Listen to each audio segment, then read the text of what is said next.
For every general term, we need two things: the initial value as well as the common ratio. Here my initial value is equal to 54, and my common ratio is equal to, it's dividing by 3, so 1/3.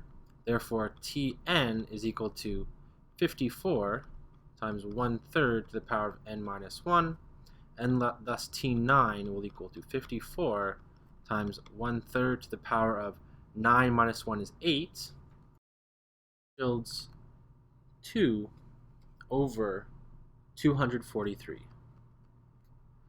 Next up here, my initial value is 4, my common ratio is times 5, so therefore Tn, the general term, will be equal to 4 times 5 to the power of n minus 1, and thus the ninth term will be 4 times 5 to the power of 9 minus 1, which is 8, which is equal to 1,562,500.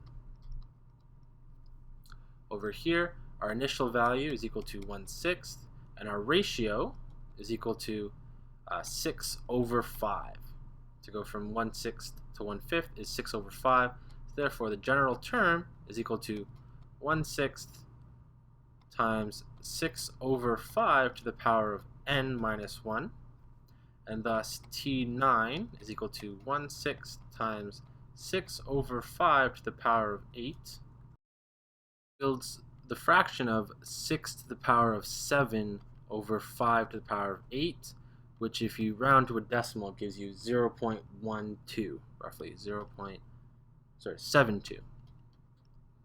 And last but not least, our A value is this, 0.0025.